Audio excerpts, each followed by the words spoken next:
Welcome to the Tech Talks Daily Podcast, where you can learn and be inspired by real-world examples of how technology is transforming businesses and reshaping industries in a language everyone can understand. Here is your host, Neil C. Hughes.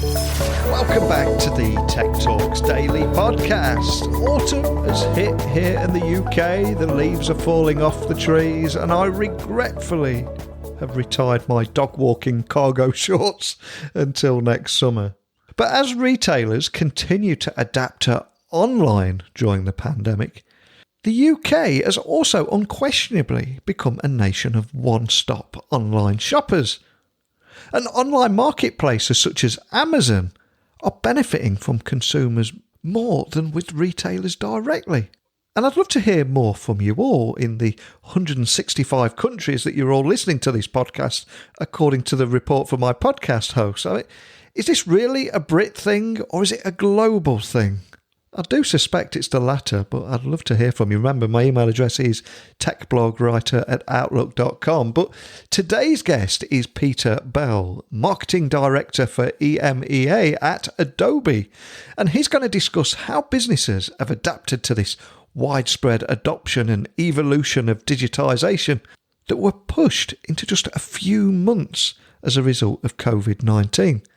And I also want to hear about Adobe's latest insights around shopping trends throughout the pandemic. And Peter's also going to talk about how retail is set to evolve as a result of COVID-19, how the pandemic will likely impact high street retailers, and the technologies that will help them adapt as we move forward, and also what retailers must do to remain on the cutting edge of the customer experience. So we have a lot to get through. So buckle up and hold on tight, because wherever you're listening in the world, I'm going to beam your ears all the way to the UK so you can join both me and Peter in conversation now. So a massive warm welcome to the show, Peter. Can you tell the listeners a little about who you are and what you do? So my name is Peter Bell, and I work for Adobe, running one of the marketing teams. In my case, we sell to mid-sized businesses across Europe. On the side of Adobe, that is all about helping our customers and prospects deliver just a fantastic digital experience. And there's so many reasons I was excited to get you on the podcast today, because if we look back at your career in technology, you have over 25 years experience in marketing and retail, contributing to the success of a portfolio of brands that include everything from Microsoft and MSN to Xbox and Windows. So you've helped businesses adapt to this widespread adoption and evolution of digitization. And when I was reading this, it reminded me of when I was at the Adobe Summit a few years ago, and I heard a keynote speaker say, I think it was a lady from Virgin Atlantic, and she said that the speed of technological change is moving at breakneck speed, but it's never going to move this slow again. So I'm curious, has the events of this year increased that speed of adoption, increased that evolution of digitization? Is that what you're seeing? Completely. And, I think we've probably taken 10 years off the schedule of many companies' digital transformation projects. I think, for most companies who are forward-looking, it wasn't a case of if, it was a case of when. But when, for many of those companies, was a long way in the future. It's just been accelerated by, I'd say, possibly up to a decade. If your channel to market was entirely through the high street, whichever product or service you're selling, then suddenly, you're just cut off from your route to market. No better example in the UK than Primark, who quite famously don't have a digital storefront of any type. And obviously they're bouncing back. But, most people that I see winning are those who were able to exploit their existing, e-commerce presence, or rapidly scale their current e-commerce presence. And, some of those were small companies we've never heard of, serving niches. Some of them were the big companies likes of Amazon, who've clearly done very, very well out of this sudden adjustment to 100% digital. And I'm glad you mentioned Primark there, because one of the things that really stood out for me was they went from, I think it was £650 million each month to zero as the coronavirus forced all those stores in Europe and the US to close. But by contrast, I quickly learned that new research from Adobe into the online shopping habits of UK consumers between March and June this year actually found that online marketplaces such as Amazon were 4 times more popular than retailers' own websites and own apps, demonstrating the appeal of that quick, convenient, one-stop shopping experience, one-click checkouts to customers online as well as offline. But can you expand on some of the findings in that report? Yes, and I'd say the one thing that the marketplaces have shown is something that's been true for a long time, which is, convenience is a significant factor in your digital experience. For the early adopters like myself, I moved to digital shopping when my kids arrived, because it was no longer fun or possible to get down to the shops and get everything done. It was far easier to do it from home and have everything delivered. And it was that convenience that took me away from the high street in the first place. And what the marketplaces have done, of course, is create, this super scaled department store. My basket yesterday from a well-known online marketplace consisted of a replacement kitchen knife and a new webcam, all in one basket, all done really quickly from the moment I realized I needed to replace those things through to which one am I going to buy to the basket. And as an early adopter and someone that's working right in the heart of this space, was there anything in that report that surprised you at all? I'd say the one thing that did surprise me is I was surprised in that specific report about that apps were important, because I've seen in prior research that we've conducted that consumers value more than anything a fast, clear, easy-to-use website over an app. Now, maybe it differs between brands and between goods and services, but it was one inconsistency between two pieces of research, both conducted by Adobe, which surprised me, because in the past we've seen quite clear evidence that people didn't want apps. What they wanted was a website that worked on their phone, was easy to transact on, and didn't slow them down. And although we often hear about this year's challenges and uncertainty and turbulent times, all that is well documented. But do you think there is also an opportunity for marketplaces to actually get ahead of other retailers and brands that are a little bit slower off the mark? Well, I think many would say that, the marketplaces are further ahead. Amazon enjoys a large following in the UK and around the world, and their financial results suggest that's only growing. But that doesn't mean in any given market in the world or any given niche that other marketplaces can't flourish, or that brands can't flourish, or retailers. Amazon has significant competition staying with them, with Alibaba, headed up by Jack Ma in China. And they've really had the tables turned on them there. And if I come closer to home, Oak House Foods, who are a customer of ours, they serve the needs of the infirm and those with poor mobility and poor, and they just deliver to a specific food to a very specific geography. That's not a niche that Amazon are going to fill, and yet it's providing very high value to their customers within a specific region, and it's not easily replicated. The question I'd have for Oak House Foods, of course, is how do they scale that? But maybe that's modest, but that doesn't mean it isn't successful.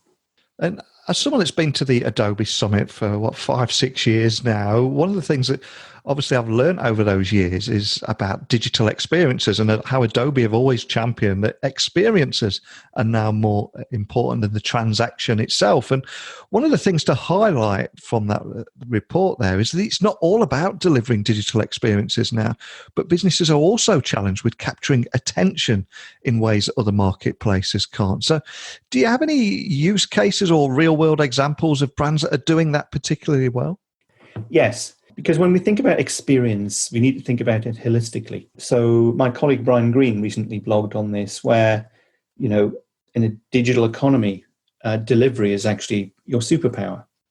And what he meant through that was that you can deliver an amazing digital experience and then let yourself down with a terrible physical delivery experience. Because, of course, as a consumer, I care about the end-to-end experience.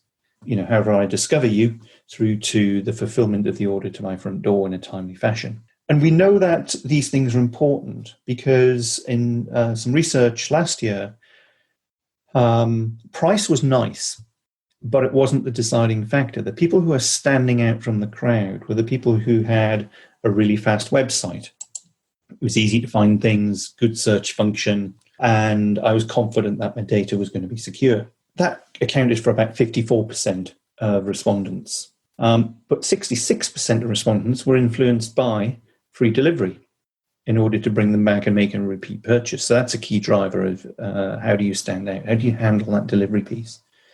And then the other thing which stood out was, and this is a growing trend, 44% of respondents said that the ecological credentials of the retailer were really important, both in the supply chain but also in the aspect of packaging and unnecessary packaging. So they all rated above, around 50%. Price was on par with these 3 points. So price is an important factor, but the people who are standing out are those where it's easy to use, you've got great ecological credentials, and you've got delivery sorted out. Those are the people who stand out. And if we go back to the beginning of the year, we're all celebrating the beginning of a new year, not only a new year, of course, a new decade of opportunities too. And we all had big plans for the year, whether we were businesses or all individuals. And of course, now we all know what happened next. And we've all got evolving needs now. What we wanted here in September when we record this is very different to our needs in January. And one of the things that really stood out for me in this report was how customer needs are changing and health and well-being are now particularly thriving. So can you expand on your findings there? Yes, and actually a good segue just from the question you just asked, how do you stand out? And I mentioned delivery. The American company Peloton, who provide, Peloton bike, it's basically spin classes in your home, vertically integrated to say they provide the software, they provide the hardware in the form of the bike, and they deliver a complete experience. If you look on their job site, you'll see that they're looking for brand ambassadors. It's not quite what you think. The brand ambassador is actually the delivery driver, but that's the title they apply to the person because that last mile white glove service they've recognized is part of being one of the winners in this shift to wellness and, being far more health conscious. And whilst they're at the top end of the market, then this flows through to other aspects of wellness, whether it be, vitamin supplements, whether it be, for that matter, general pharmacy things. It is an ideal category for at-home shopping, e-commerce. And it's one of the things where I believe that we'll see this particular sector build on a trend, which is subscriptions.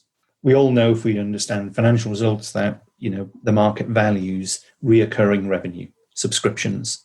And, if you can get someone on a repeat order for vitamins, dietary supplements, or in the case of Peloton, subscription to the live classes and the back catalogue of classes, then you've got a very, very solid financial base on which you can grow your business. And this particular segment I see is ripe for taking advantage of that trend. I completely agree with you. We're seeing that right across the board now. And not just only the subscriptions, we're also getting things like Klarna that are having a big impact out there. And even you can buy an Xbox or a Peloton or anything by splitting those payments up.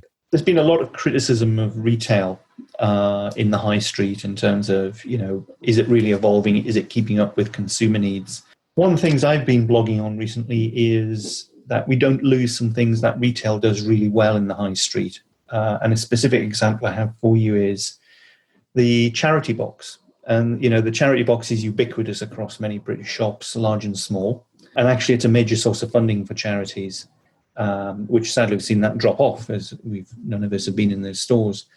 We actually have a partner who recreated that in a digital form. So at the checkout, you can make that charitable donation, and it's available for charities to take advantage of. And I think that's a great example of where, in the race to go digital, we don't lose some of the things we don't recognize are there. The other one I'd put up there, by the way, would be expert advice. And by that, I don't mean call center quality advice. I mean the advice you get from the hardware shop around the corner, who can tell you what you need for a job you've never undertaken before. And that's what keeps bringing you back. And again, we've got to think about how to recreate. If we combine your experience in the industry and the report findings, I'm curious, what advice would you leave any business owners or decision makers that are listening to this podcast anywhere in the world right now? I would say, look, embrace the change. I know it sounds trite. I don't know we have a choice. But it's interesting, as the months progress, we're starting to see the real winners, the people who've genuinely embraced the change, who've taken the opportunity. I saw today that, Nike's results are up year over year quite significantly, as they've, embraced the shift to selling direct to the consumer. And direct to the consumer, if you're a FMCG brand, it can be a controversial thing because, of course, you're cutting out the retailers and maybe they'll derange your stock and then you've got another problem. But actually, now's not the time to sort of hesitate over that. The high street at the moment is in a hiatus that may or may not return to the way it was. Probably returns, very much changed. But take Nike as a great example just from today. They're booming. They're growing year over year globally, and that's because they've gone direct to the consumer, offered something they couldn't on the high street, which is a much wider range of stock, a much wider range of sizes, and of course, the killer item, which is, the garment or the shoe personalized to your personal needs and preferences. One of the things that I must admit I'm starting to miss is being able to share ideas and learning from others on the show floor at tech events here in the UK and indeed all over the world. And the Adobe Summit has been a firm favourite of mine over the last 5+ years, like I said a few moments ago. And this year, of course, or should I say the next summit is going to be virtual next year. So can you tell me a little bit more about next year's summit and how Adobe too has been forced to evolve and adapt to the current climate? Yes, well, if I take my own marketing budget, I would have spent perhaps 40% of the marketing budget on in-person events, so trade shows and smaller regional events. So, when this all kicked off, I had to rewrite the marketing plan. Yeah. And actually, my spend as a B2B marketer at 40% was lower than many. I mean, in certain industries like manufacturing, it might have been as high as 70%. I have a love-hate relationship with trade shows. They're too long, they're too hot, they're too expensive. But we keep going back. I hope they come back in a changed form. I hope that they improve and serve the people who go to the show better. I think they're ripe for innovation and improvement. But back to our own events. All of our events, through till next summer will continue to be digital only. And as part of that, we're looking very closely at how do we innovate in the online experience. We know how to put a show on. We know how to broadcast a live stream, with great production values and take that out to customers and prospects. What we're all learning as an industry is how do we get that interactive part back? The bit you mentioned. How do you get that serendipitous conversation built in?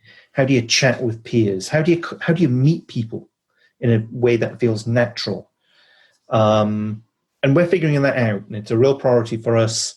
We're looking to deliver something really special next year. We've got time. We only had 4 weeks to take a physical event and make it digital in 2020, just as the timing worked out. This time we've got plenty of time to deliver something quite special when it comes to the experience itself, not just the content.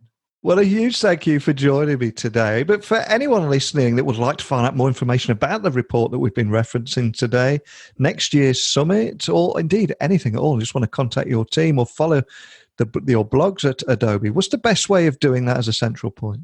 Central point would be through adobe.com. If you search for Adobe blog Europe Peter Bell, you'd certainly find everything I've written. But if you take the Peter Bell out of it, then you'll get the Adobe blog Europe, which is where we put a lot of our original kind of thoughts and perspectives on things, not just myself, but peers who go-to-market leads across Europe. It's in multiple languages, so you'll see content readily available in French and German as much as you'd see it in English. So that's where I just search on those terms and you'll be able to find us. Well, I'll add those links to the show notes just so people can find you nice and easily on there. And I've loved having you on for so many reasons here, especially, yes, how the pandemic will likely impact high street retailers and the technologies that they might need to adapt to moving forward, but also what retailers must do to remain on the cutting edge of that customer experience. And of course, how retail in general is set to evolve as a world of COVID-19, and even yourselves at Adobe and how you're evolving and adapting. I think it's such valuable information to share with everyone there, because I think we're all going through it together. But more than anything, just a big thank you for joining me today, Peter. That's okay. Thank you. What really stood out for me in that conversation was the research found that the research found that since March, 69% of Brits regularly shopped online, and that's more than half of them. And that more than half of them, 57%, made a purchase from an online marketplace, compared with just 13% who bought directly from retailers' websites. So, in effect, online marketplaces such as Amazon were 4 times more popular than a retailer's own websites and apps, demonstrating the appeal of quick, convenient, one-stop shopping experience to customers online as well as offline. And I think we all talk about the struggles on the high street and physical stores, but have we fallen out of love with websites and apps? Is it because after one hack too many, are people questioning how many different stores, websites and mobile apps can store their credit cards? And how can online stores compete with the Amazon experience? These are just a few areas that I invite you to share your insights on, and collectively, who knows, maybe we can find a few more answers too.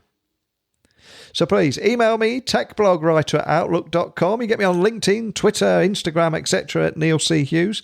My website is techblogwriter.co.uk, where you'll find over 1,350 podcast interviews, including over 10 from Adobe too, and also how you can work with me. If you would like to launch your own podcast, let me worry about all the editing, etc., or indeed if you wanted to outsource your business blogs or CEO thought leadership content, again, send me a quick message. But that's it from me. So a big thank you to Peter for joining me today, and an even bigger thank you, of course, to each and every one of you for tuning into this daily tech podcast. But as we're out of time, the only thing left for me to say is until next time, don't be a stranger. Thank you for listening to the Tech Talks Daily Podcast with Neil C. Hughes. Remember, technology works best when it brings people together.